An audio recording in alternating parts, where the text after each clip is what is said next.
International লিটাৰেচি day আজি আমি পালন কৰিবলৈ লৈছোঁ। সেই ইণ্টাৰনেশ্যনেল লিটাৰেচি ডে সম্পৰ্কে আমি ইয়াত আজি আমাৰ ডিষ্ট্ৰিক্ট এডাল্ট এডুকেশ্যন অফিচাৰৰ এই কাৰ্যালয়ত আমি পতাকা উত্তোলন কৰিলোঁ। আমি ইতিমধ্যে 7 দিন পাৰ কৰিলোঁ, লিটাৰেচি উইক পাতিলোঁ, আজি ইণ্টাৰনেশ্যনেল লিটাৰেচি ডে, আৰু আমি সকলোৱে মিলি ইণ্টাৰনেশ্যনেল লিটাৰেচি ডেৰ কাৰণে আমি শপত বাক্য পাঠ কৰিম। আপোনালোকে মোৰ লগে লগে সকলোৱে শপত বাক্য পাঠ কৰিম। আজি সকলোৱে শপত লওঁ যে নতুন ভাৰত সাক্ষৰতা অভিযানৰ জৰিয়তে আমি দেশৰ নাগৰিকসকল শিক্ষিত কৰিবলৈ কাম কৰি যাম। Thank you. শিক্ষাৰ কোনো বয়স নাই, শিক্ষিত হওক, সুৰক্ষিত হওক।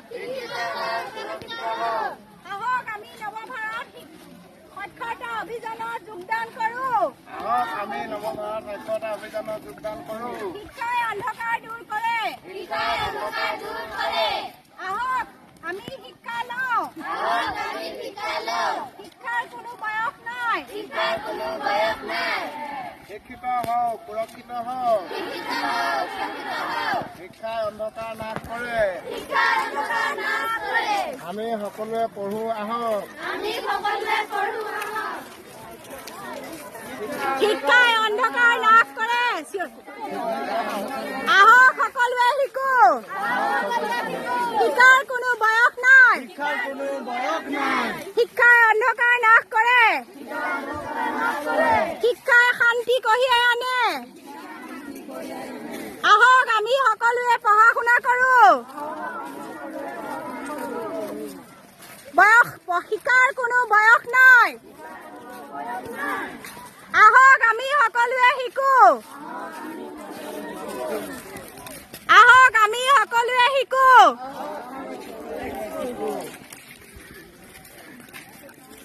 শিক্ষা আমাৰ অধিকাৰ।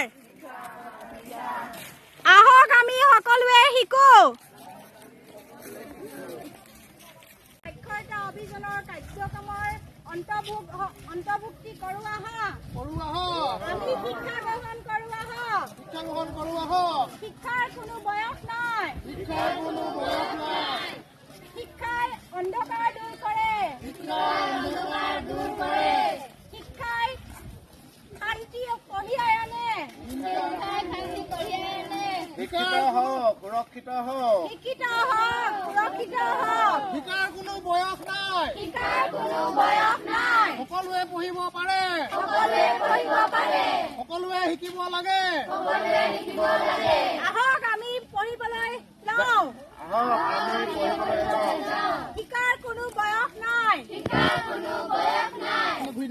নৱভাৰত সাক্ষৰতা অভিযানত সকলোৱে যোগদান কৰো আহক। শিক্ষিত হওক।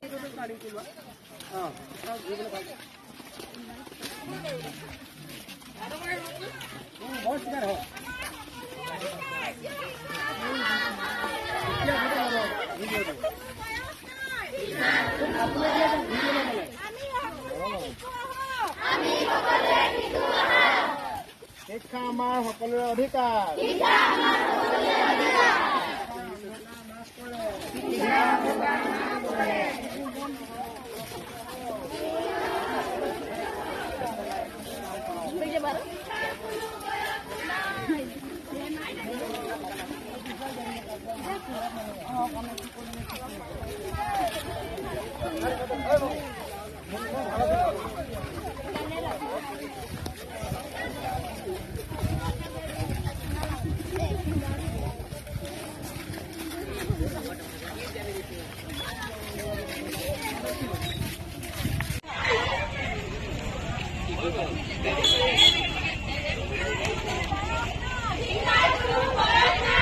আহক আমি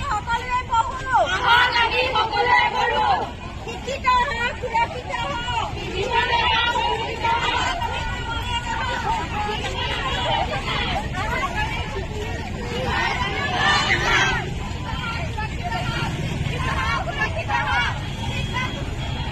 Thank you.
জিলাৰ পৰ্যায়ৰ পৰা আৰম্ভ কৰিছো আৰু তাৰ বাবে কিছুমান গভৰ্ণমেণ্টে যিহেতু তেওঁলোকক শিক্ষিত কৰা হ'ব, তেওঁলোকক কিছুমান পাঠ্যপুথি দিয়া হ'ব আৰু তেওঁলোকক ইভালুৱেশ্যন কৰা হ'ব। এই পাঠ্যপুথিখনৰ নাম হৈছে উল্লাস। এখন কিতাপ উল্লাস বুলি দিয়া হৈছে।